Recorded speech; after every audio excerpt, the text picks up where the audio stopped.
देवी देवता कौन है? जो कण कण में विद्यमान है, हर जगह है सूक्ष्म रूप में। तो उनको जब हम पदार्थ अग्नि में डालते हैं उनके नाम से स्वाहा बोलते हैं ना, मंत्र आहुति डालते हैं घी की और सामग्री की, मिठाई की, स्वाहा।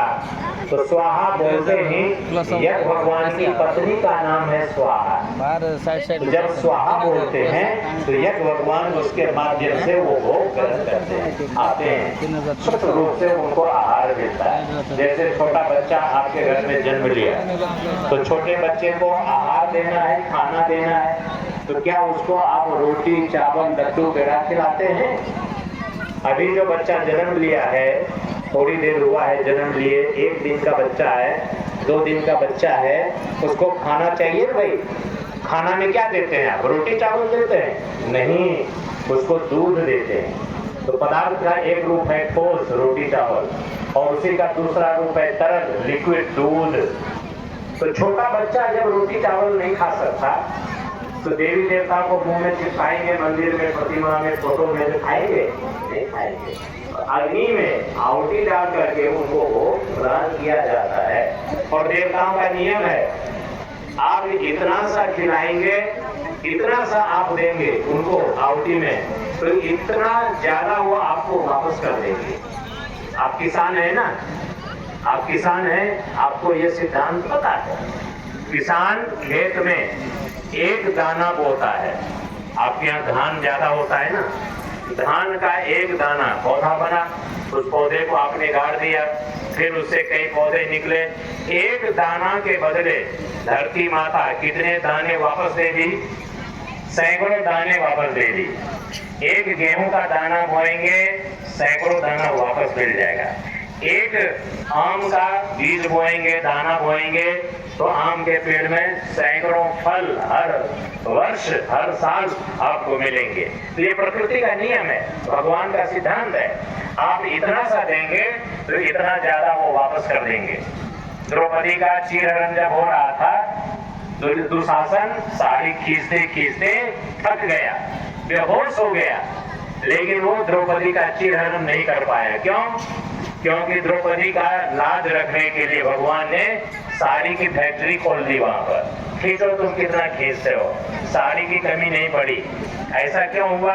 ऐसा इसलिए हुआ कि जब भगवान की एक बार उंगली कट गई थी, रक्त बह रहा था, द्रौपदी ने अपना आंचल फाड़ करके भगवान के उंगली को बांध दिया कि भगवान का रक्त जमीन पर न गिरे। एक टुकड़ा साड़ी का लगाया था द्रौपदी भगवान की के घाव को, उसको कटे हुए को बांधने के लिए, उसके बदले भगवान ने द्रौपदी के लिए साड़ी की फैक्ट्री खोल दी था। आवश्यकता उसको उस समय थी, उसको मिलता चला गया। तो ये सिद्धांत भगवान का है। भगवान के लिए आप थोड़ा लगाएंगे, ज्यादा मिलेगा। तो जो यज्ञ होने जा रहा है, इसमें आपको लगाना है, देना है। क्या देना है? देने वाले को देवता कहते हैं, जो देता है वही देवता है। सूर्य भगवान सारी दुनिया को गर्मी देते हैं, प्रकाश देते हैं। आपको उड़ीसा गवर्नमेंट से लाइट लेना हो, प्रकाश बिजली लेना हो, उड़ीसा गवर्नमेंट से बिजली लेने के लिए पैसा देना पड़ेगा आपको, लेकिन सूर्य भगवान सारी दुनिया को बिजली दे रहे हैं। अब तो सोलर ऊर्जा से बिजली तैयार हो रही है ना, सूर्य की गर्मी से सोलर प्लेट लगा करके बिजली तैयार हो रही है, उसमें कोई पैसा सूर्य भगवान से पैसा नहीं देना पड़ता। लाइट दे रहे हैं सारी दुनिया को, पैसा नहीं देना पड़ता। उड़ीसा गवर्नमेंट से आप पानी लेंगे तो पैसा लगेगा, और वरुण देवता सारी दुनिया को जल बरसा रहे हैं बिना टैक्स के। कर बिनु कर्म करहि विधि नाना, बिना टैक्स के। तो इसलिए वो देवता है, देने वाला देवता। बदले में वो कुछ नहीं लेते, बस हमारी श्रद्धा मांगते हैं, हमारी भक्ति मांगते हैं, हमारी भावना चाहिए उनको, और कुछ नहीं चाहिए। भगवान शबरी माता के जूठे बेर खाए थे, भगवान मर्यादा पुरुषोत्तम थे, लेकिन जूठे बेर खा लिए थे। क्यों? क्योंकि खिलाने के पीछे शबरी की श्रद्धा थी, उनका भाव था। नहीं तो बड़े बड़े दुर्योधन के 56 भोग बने रखे रह गए, भगवान ने छुआ तक भी नहीं। दुर्योधन के 56 भोग रखे रह गए, और विदुर जी के यहाँ जाकर के साग भाजी खाए भगवान। तो भगवान को धन दौलत नहीं चाहिए, कोई लोग कई लोग सोचते हैं कि जब तक हम दान नहीं देंगे, पैसा नहीं देंगे तो यज्ञ नहीं होगा। ये लोगों की भूल है, गलती है।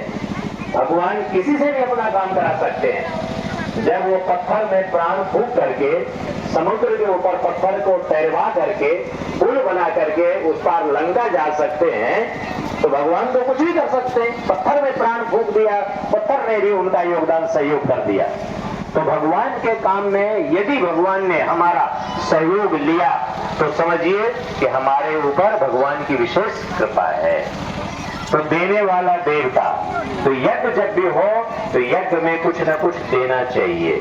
देने से कभी घटता ही नहीं है, दाता को कभी घाटा नहीं होता है। और दुनिया का नियम है, आप पति पत्नी बैठे हैं ना, पति पत्नी बैठे हैं, आप देते हैं इसलिए मिलता है। पत्नी को प्यार देते हैं तो पत्नी भी आपको प्यार देती है। और पत्नी को डांट फटकार दीजिए तो, पत्नी को यदि डांट फटकार दीजिए 2-4 दिन तक तो वो सह लेगी, फिर कुछ दिन के बाद वो भी डांट फटकार देगी।